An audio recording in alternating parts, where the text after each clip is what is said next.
ওদেরকে বলবো, দেখেন আমার অবজারভেশন অনুযায়ী অনেক বড় বড় প্রফেসরদের ছেলে মেয়ে যেই জায়গায় যাওয়ার কথা সেই জায়গায় যেতে পারে নাই, এবং আমি খোলামেলা বলছি এটা একটা বড় কারণ কি জানেন?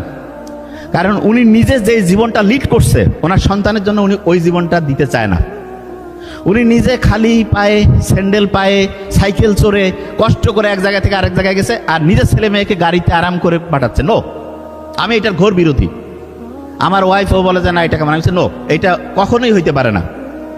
বাপের টাকা আছে, মায়ের টাকা আছে, আর বাচ্চা যদি এটা বুঝে কবে রিল্যাক্স করো, কুল, কোনো পড়াশোনা ওইরকম করে সে করবে না।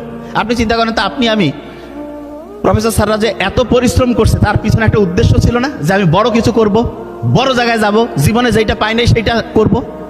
আপনার বাচ্চা ছোটবেলা থেকেই সে এসি রুমে ঘুমায়, দামি গাড়িতে এসি রুমে যায়, না চাইতেই সব কিছু পায়। ওই কেন পড়াশোনা করবে? কেন করবে সেটা আমাকে বলেন। ওর চাহিদা আছে কিছু নাই তো?